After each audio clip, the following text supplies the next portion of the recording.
expect nothing, and I'm still let down. I'm Viral Vinny, this is Disney Speedstorm, and this is Recent Review.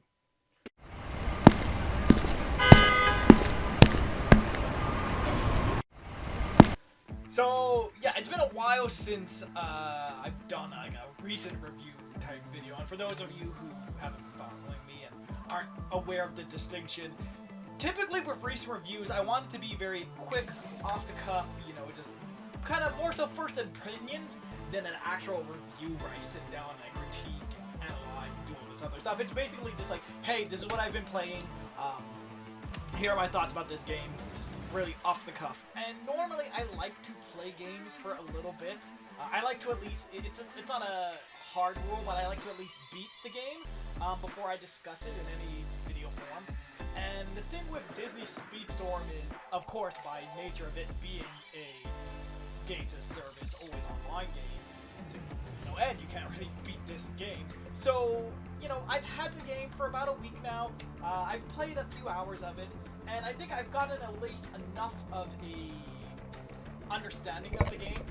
As my mic slides, enough of an understanding of the game that I can at least discuss it and if I want to recommend or not to other people. So for those of you who don't know me, the two biggest things I love with all my heart is Disney and Kart Racers. So you put the two of them together and it's going to be like an instant buy for me. So that's why, look, I've put more money than I care to admit into Fortnite. But I was very excited for this game because once I found out that it was free to play, it was going to have all these Disney characters, all this other stuff.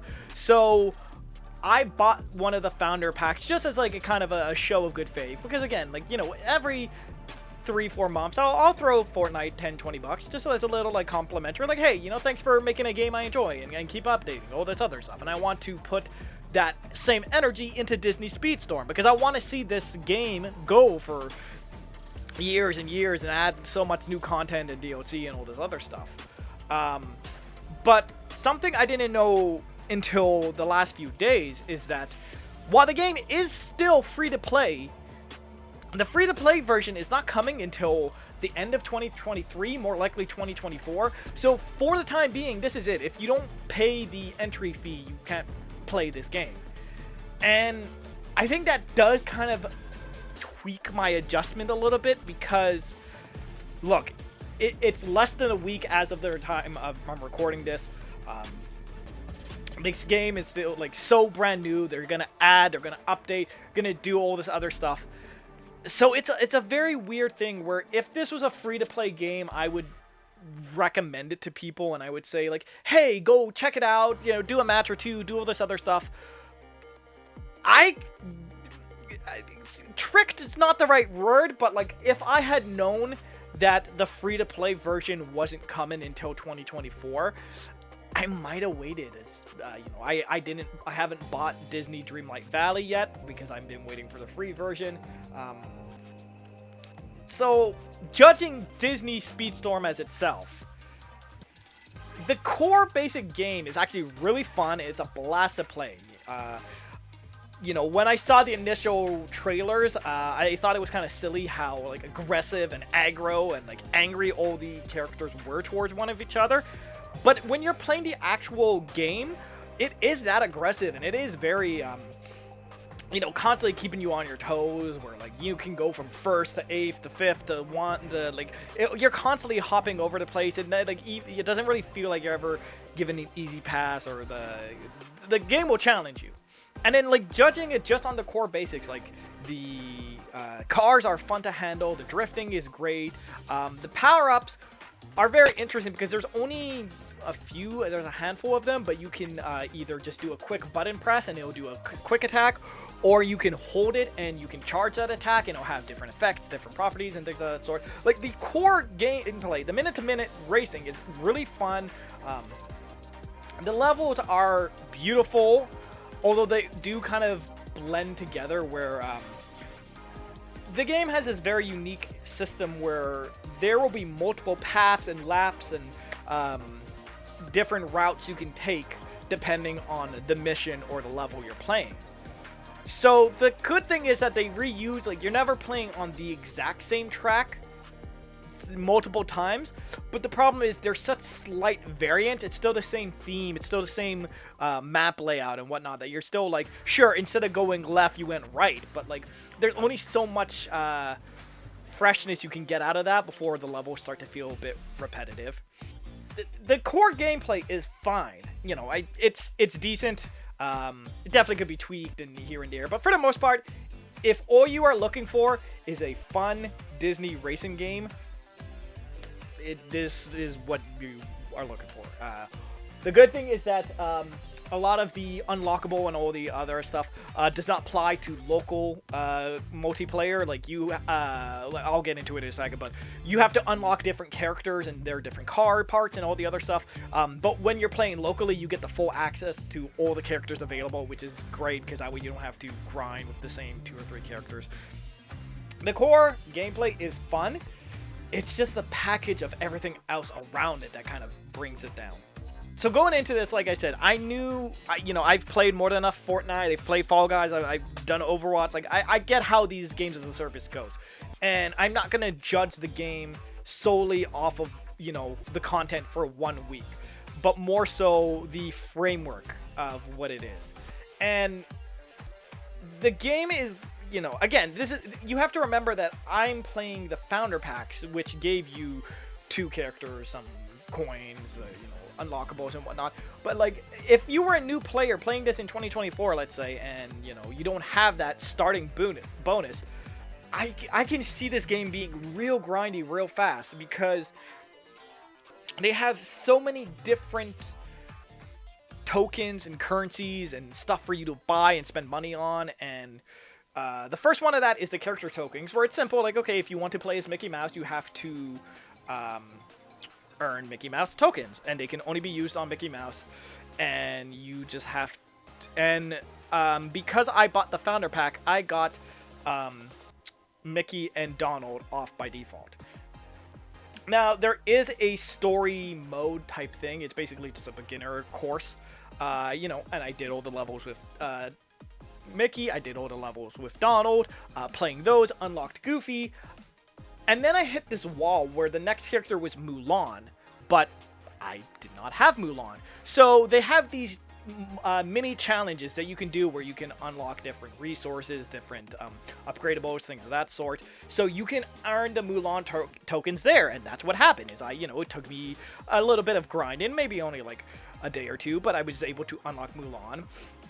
Unlocked Mulan, but then once I beat her course, then I had to unlock the Hercules tokens. And that's, I think, where the big problem is the fact that, you know, you can play a decent, like, if you want just a racer with Disney characters, then this more than fits the bill. But the fact that you have to grind for each individual character, then their outfits, then their cars, then their car parts, then the colors, then the victory animations. Like, it's one of those things where the game is not at all pay to win, but you can definitely feel the grind where, you know, right now I have Mickey Mouse, and he needs 3 different resource upgrade materials. So it's one of those things, like, I could grind and just slowly chip away, or I could give them money, buy the resources, and then just, like, fast track the character. And that's the tough part is, you know, judging just the base game, again, you get the quote-unquote, like, story or tutorial campaign, but again, I can't finish it because I don't have all the materials. You get these limited time quick race type things, which are just like 1 or 2 small races that will give you specific, you know, character tokens, resources, things of that sort. And then there is the season campaign, which is very interesting because you have the story and then you have the season. And the assumption would be that once this season, which the first one is Monster Inc., is over, you won't be able to play the Monster Inc., or you won't be able to earn the Monster Inc. rewards anymore. And again, I'm only about like normally I've played games far more. This is I think the reason I want to do this one so much off the cuff is because if anyone's on the fence and they're waiting, like, no, I would say wait, but like, I've only done like maybe not even half. I'm only, you know, I think I'm like 10 or 12 out of 50. So like I'm not even halfway. I unlocked Mike, unlocked Sully, I unlocked a paint job for them. So, you know, you do earn the materials, and there is a distinction between characters that, at least from what I can tell, characters that you can just flat out buy, and then some of them that you can just grind for and, you know, do challenges and things of that sort. So, I think if you were playing this game and you just viewed it as, hey, I'm going to go do the daily challenge, I'm going to do 1 or 2 missions, and I'm going to hop out, it will scratch the itch. It'll get the job done. But that being said, it is very limiting where, you know, you look at a game like Mario Kart or Crash Team Racing or things of that sort, and yes, you know, you're paying for a full package game, so obviously you want the full roster, but with, again, I bought like the founder pack. Like I got the Mickey and the Donald. Like there are packs that can give you other characters and whatnot. But like if you bought just the base game by itself, like you're only stuck with basically 2 characters, and then that's it. Like no outfits, no race. Like, and again, I understand that this is meant to be played for, you know, months and weeks and years. You don't want to have so little content that you earn it all in like a month and then there's nothing to do until the next update. I understand, like, you know, I can, and if I view it in that lens, like saying with Fortnite, where I don't play Fortnite every single night, you know, I might play it for an hour a night here or there, and then I might take a day off and then come back and play 3 hours the next day, but like it never feels like a chore or a pressure. It's very much just like, how much time do I want to invest into this session, be it like 10 minutes or 2 hours. With Disney, it very much feels like if you want to maximize the most about, you know, getting your characters, getting the upgrades, unlocks, all the other stuff, you either have to put in an insane amount of time and effort and work, or give them $20.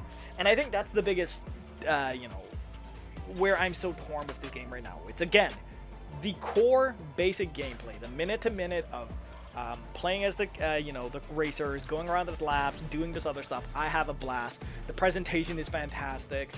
The music, the visuals, like, a lot of the outfits are very, you know, everyone has a race suit type thing, but they also still have Disney-inspired color schemes and things like that. Like, this isn't a simple cash grab. They clearly care about Disney, and they want to make this a good racer, because I can see, you know, like, you have so many different they try their best to shake things up with, you know, you're racing in the fog, elimination mode, a pure race, only one item, mirror. Like, they give you lots and lots and lots of modes. Like, you know, the minute-to-minute thing, you're doing constantly different things. But at the end of the day, you're just driving a car around a track, and there's only so many different creative ways you can do that. So, you know, the fatigue and the repetition starts to definitely set in once you try and grind and, like, earn a lot of the other things. So I think ultimately where this comes down to is how much of a huge Disney fan are you? Where I love Disney, I'm a big Disney fan. But like, I'm not one of those, like, Disney adults who have it plastered all over the wall and the other stuff. Like, I enjoy it, and I think, you know, after this first week, I'm probably gonna step back a bit, because, you know, the process of grinding and doing this other stuff, it's not impossible. It feels doable, that you can unlock a decent chunk. And again, this season gives you, like, you know, well, it's remain to be seen what future season passes will have. But this one gave you, like, again, 2 characters, 2 other stuff. It's a decent start, but unfortunately, the only way they're gonna fix this issue is to add more content so they can drop, you know, the grinding and whatnot. But as it is now, it's a fun game, and I want to make this abundantly clear. Like, I enjoy the minute-to-minute things. I love the racers. I love the visuals. It is a fun, if you're just looking for a Disney racing game and nothing else, this will absolutely fit the bill. But in terms of a games as service, this is one of those ones where you have to unfortunately, you have to make that commitment that this is going to be a big part of your gaming repertoire going forward, and you can't just like casually hop in and out of this one. You have to like constantly be playing this game, doing your drops, doing your dailies, doing your other stuff. And while I understand from a, consumer's perspective, it is still disappointing that so much of the content, especially for a version that I paid extra, that I did not wait, I gave them the, founder pack bonus, there's still so much of the content that's just locked off to me simply because I have to wait.